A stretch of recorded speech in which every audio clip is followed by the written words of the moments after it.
So what happens when a guy meets her, right? And then they start dating, and then he wakes up Saturday morning.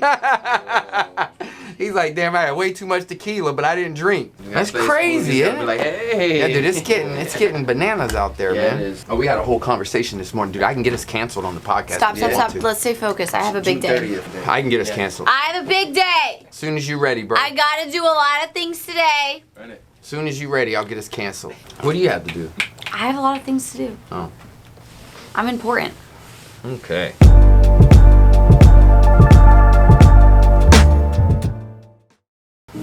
Okay. Boom. Are we filming? Y'all live. You ready? Okay. Go crazy. We know what we're talking about, right? Welcome back to Stronger Together. We're still married, Yeah, we are. so that's good. We made it through episode 1. Yeah. If you haven't seen episode 1, make sure you go back and check it out, along with all of the other series that we're dropping here at One Source, and make sure that you hit the subscribe button. So we got a lot of exciting things, but as you may know or not know, our series is on relationship and stronger together, strong relationship. You know, we're personally in business together in multiple businesses, but that's not just for those in business, it's for any relationship. And so today we wanted to talk about protecting that, right? And keeping the relationship in the midst of chaos. Quality time. Whether you're in business together or you just work a lot, I think this is something that is important for any relationship. How do we protect our relationship and turn the on and off switch? Because one thing I will say about us is we're very good at that, because business does get crazy and there's a lot going on, and so obviously with that comes disagreement and conflict. And so what is our tips and what do we do personally that helps you and I, spending every day together, still have a strong bond and want to hang out with each other? We haven't always been that way. The busier we got, we really understood the importance of like a schedule. If it's not in the schedule, it's very easy to pivot from that. Oh, well, this is more important. Oh, well, that is more important.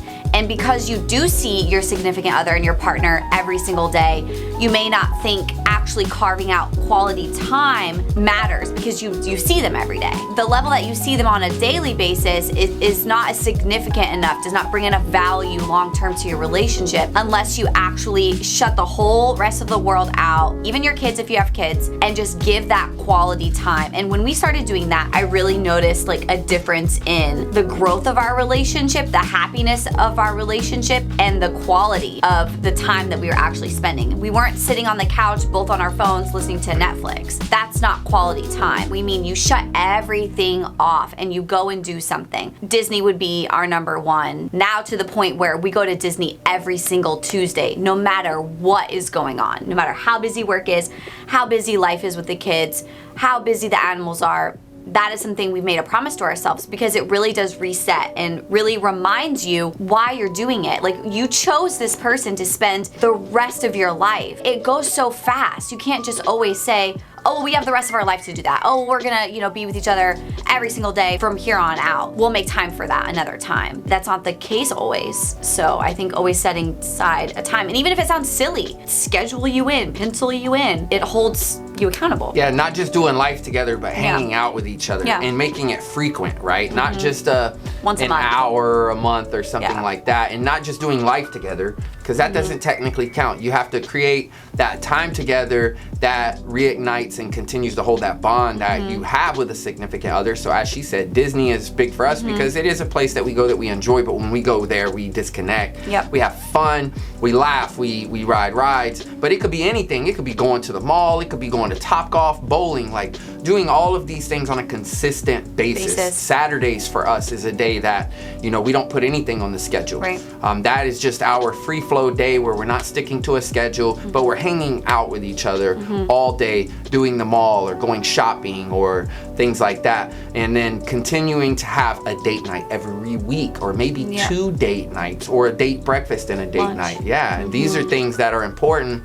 So it's about really protecting the bond and doing things together. Like she said, not just sitting on the couch on the phone. Being present. Yeah, you do things together. And so find something that is like our Disney connected the relationship. What in the beginning of the relationship did you guys do together? Did you enjoy to do together? Dating phase. That's a good way to look at it. Like, what did you do when you were trying to catch her or catch him? Like, you guys weren't committed. You tend to do more things at a quality level because A, you're trying to get to know each other, B, you're trying to kind of feel the person out, really create memories. I think in long-term relationships, the fire is lost because you're not intentionally creating memories as much anymore. You're just going with the flow of the motion. And this doesn't pertain to just people who work together. It does apply to us and individuals who do work together even more because we do spend literally every day together at work, but it's not quality time, it's lifetime. Yeah, lifetime. We do have an adventure challenge book, so that's also a unique way. What can we do? Oh, there's nothing to do. Oh, it's boring. Da, da, da. This book like gives you really cool ideas to just do things, just to get out of the house, or even do things inside of the house, disconnecting from what you would normally do on a day-to-day. Just to walk every morning to start the day, or walk at the end of the day. But another thing that I believe is important that we're very good at is trips. I'm talking about multiple trips. Sometimes I know you think trips, it's expensive. How do we travel? In our entire relationship, we've never gifted each other. Right. Meaning on Christmas, birthdays, anniversaries, we don't buy each other gifts. We take that time, take that money and allocate those finances, and we take trips. It could be a quick weekend to Tampa, or it could be a week-long trip, but trips are very important, and I think trips are important across the board. Working multiple trips, maybe 3-4 trips per year, and don't overthink the trip. It doesn't have to be a week. It could just be extravagant. It could be an overnight, you know, take a city that you live close to, book a hotel for one night and just go explore a city, you know, ride around on a scooter or, you know, just walk around. But it's all about making that the priority, taking the thing that protects your relationship, being able to acknowledge when things are getting stressful, and then utilizing that as a solution. That's another thing we have been good at. If there's conflict, things are going on, we'll immediately kind of go, you know what? We need to stop, pause. Let's just stop. Yep, let's stop. Let's go to reset the mall, or let's go to Disney, or let's go walk or something. So these are things I think that are very important, but they're also a very big key into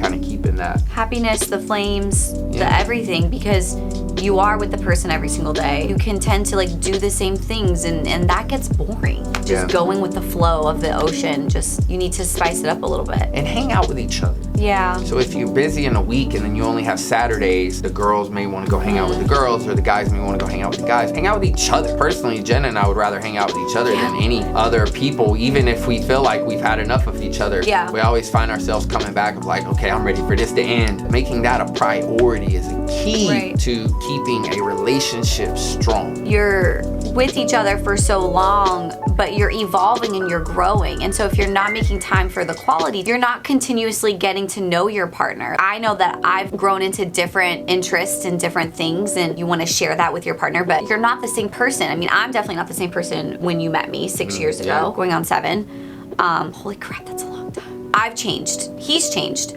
We've changed together. You don't notice that if you don't stop, slow down, and just consume each other. Well, and supporting those changes too are big. Yeah. And obviously any way that you can connect on them is very important. That, we believe, is the main thing to keeping relationships strong so that you can be stronger together. It's making that the priority, making that the numero uno. Putting each other first, because that's another thing that, you know, you always hear, well, put this first or put kids first. No, don't do that. You put each other first. You put each other first, and then you put children second. Yeah. So that's extremely important. So always make each other the priority. Everything else comes second, because anytime you make something else first, you're already disconnecting yourself. And then you have to realize that nothing in your life, if you're in a relationship, nothing, kids, work, business, jobs, careers, none of that stays together if the bond isn't strong. So the bond has to be the glue, and then everything else can flow and can be in motion. Protect that. Schedule a few trips. Maybe this year you don't buy each other a gift. I highly recommend it. Yes,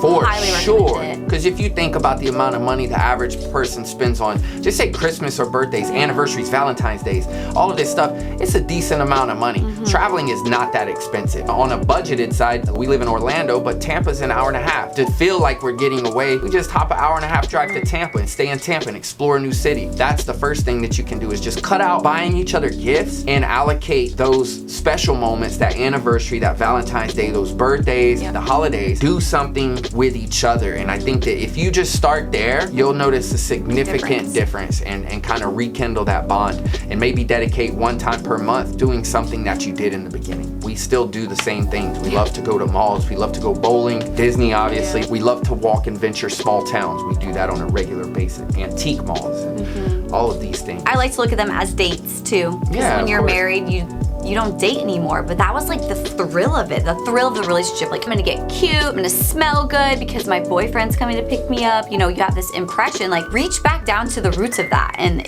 you'll be surprised it like makes you feel all giddy inside, and then, you know, one thing leads to another. You can start a vlog with each other, you know? Oh my God.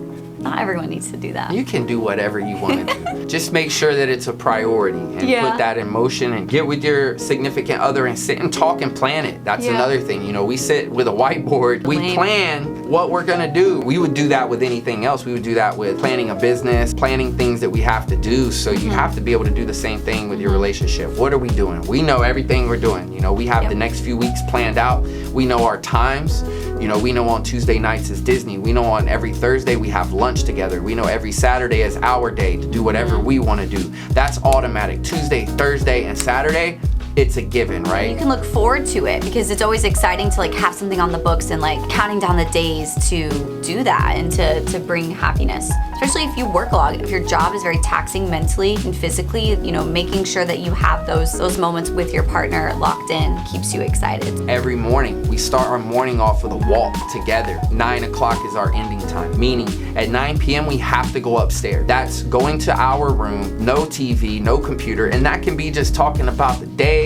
That could be getting your little, you know, adult freak on. That could be, you know, planning. That could be giving each other, you know, ideas about what you want to do. It could be picking out your clothes. It could be doing whatever, but it's a uninterrupted time. It's an uninterrupted time in your space to kind of wind down your day. Again, we're together, so we know everything going on. But if you're not together every day in business, maybe that's your time to find out how was your day. What are you dealing with? Ask them how their day was. Just like the little things of when you were dating, you did that. How was your day? You know, those are the little words of affirmations to your partner that get lost in the mix when you just feel comfortable with someone, I feel like. And those are easy things. Easy things, They take no real effort. Start with some of these things. Just to kind of recap is, you know, maybe set an end time every night, 9 o'clock. Set a lunch date once a week. Set a weekend day. Do something monthly that may be a trip or more of a larger event, you know, going somewhere or whatever the case may be. Separate your holidays and your special events and do something together, some type of a trip, or same with kids. If you have kids, we do the same. They don't get birthday presents. They don't get Christmas presents. You know, they didn't get a Christmas present from us this past year. We all flew to New York City. So we took all of that money that we would have spent on stuff that eventually we would all outgrow or we would forget about, right? We all went and made memories in New York City for Christmas. Something that each one of us will remember for the rest of our life. The clothes we would have outgrown, we wouldn't wear anymore, or the material things we would eventually not show interest in. Those are things that you can do in 2023. Yeah, I think we nailed it. We're doing good and we're learning and we're trying still. Every day we're learning. And that's the thing, just continue to work on it. Some of the things that we're learning, these little tips, some of this stuff is very new. This was our first week doing it. Some we still have to do a little better at. You know, that's the purpose of this, is to kind of share our experience and maybe it'll spark an idea. That's how it happens with us. We hear somebody say something, it's like, that's an idea, let's incorporate it. Perfect. You're perfect. You're so sweet. This is the time where you then tell me I'm perfect. You're perfect. I'm sweet. Thank you. And with that, subscribe. Follow One Source Branding. Yes. Check out all of our other videos. So many things you'll see in the catalog if you hit the video button. We've got the Stronger Together series. We've got the Creative Cuts with Josh and Jeremiah. Fashion Forward. We're doing a lot of things that are not just business related and in our office, but if you want to see what's going on in our office, we also have the vlog drops every Friday. It gives you a little behind the scenes of our crew here, and then we have all of our personal stuff. So check us out. Thanks for following our journey. We're gonna give you a lot of 2023. Yes. And if you want to ask us something, let us know. There's a comment. In the comments below. We will respond. We will respond, or we're not too busy to respond. You can DM us. Can do any of that stuff. So thanks again for checking us out. Thanks again for following our journey. And until next time. Until next time, when we're still married and we're still stronger together.